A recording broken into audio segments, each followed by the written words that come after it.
संत एकनाथ महाराजांनी परमार्थाचं बाळकडू आपल्या ज्या पूर्वजांकडून घेतलं आणि त्याला व्यापकत्व प्राप्त करून दिलं, त्या पूर्वजांचा इतिहासही तेवढाच दैदिप्यमान आहे.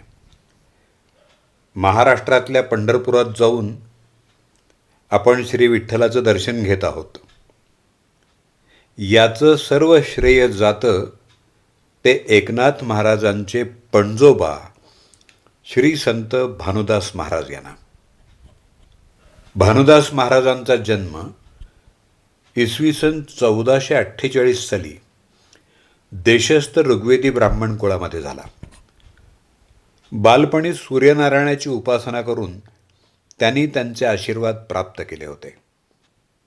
नाथ म्हणतात, ज्याने बाळपणी आकळीला भानू, स्वये जाहला चिद्भानू, जिंकोनी मानाभिमानू, भगवत पावनू स्वये झाला. प्रपंच चालवण्यासाठी त्याने कपड्याचा व्यापार सुरू केला. यात कमीत कमी नफा आणि उत्तमोत्तम दर्जा राखल्यामुळं ग्राहक आकर्षित होऊ लागले आणि अल्पावधीमध्ये ते श्रीमंताच्या श्रेणीमध्ये गणले जाऊ लागले.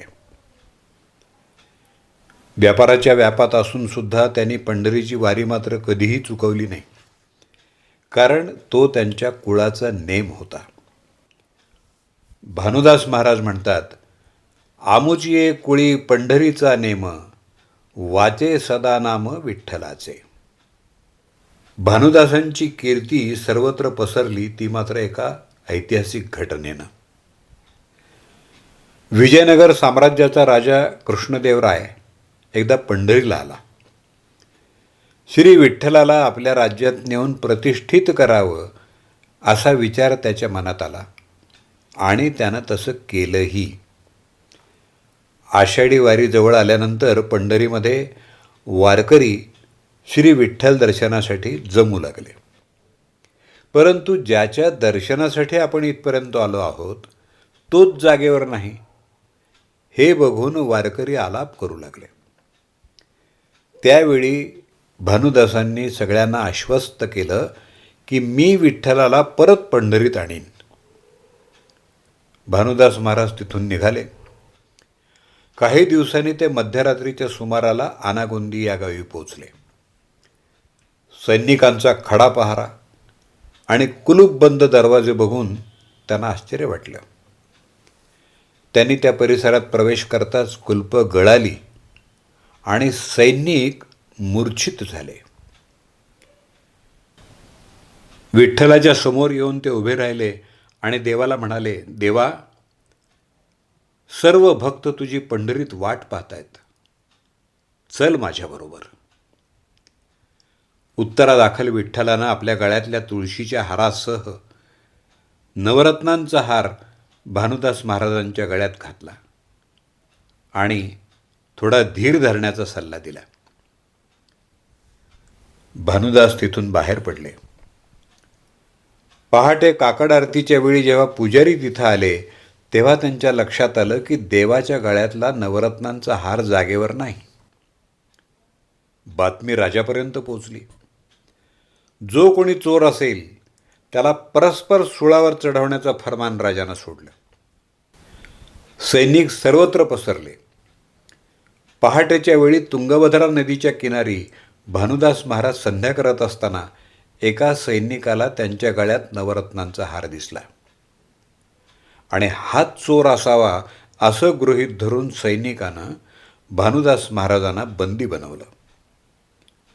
त्यांना सुळावर चढवण्याचा निर्णय घेण्यात आला. त्यावेळी भानुदासांच्या मुखातून अभंग प्रकटला.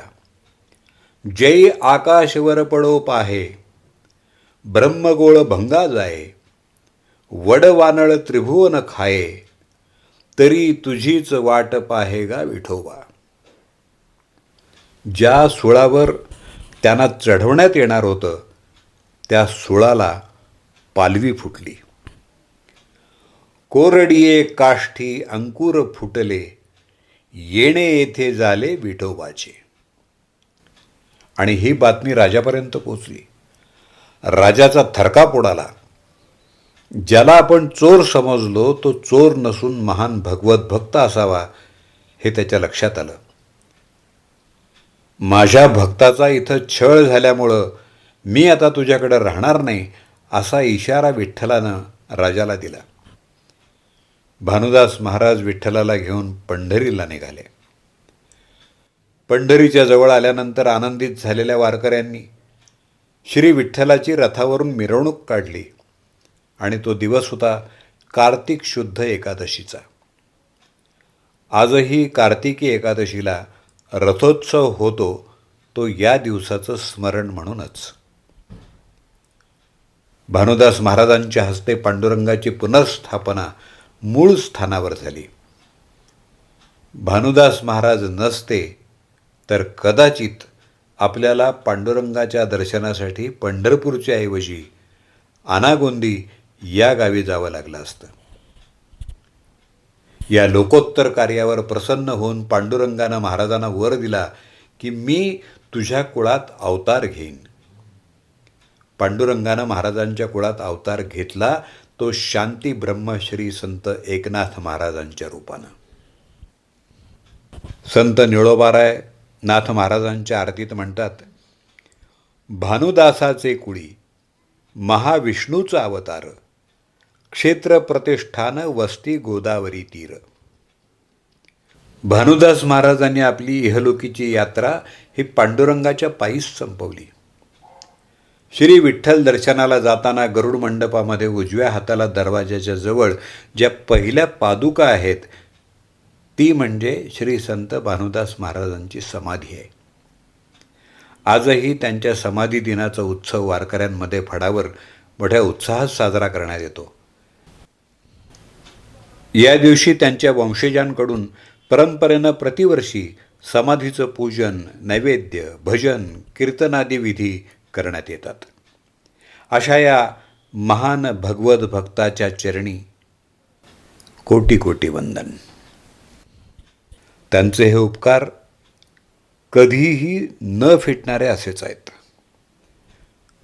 भानुदास एकनाथ, भानुदास एकनाथ, भानुदास एकनाथ. लेखन नाथवंशज श्री योगीराज महाराज पैठणकर. आवाज दत्ता सरदेशमुख.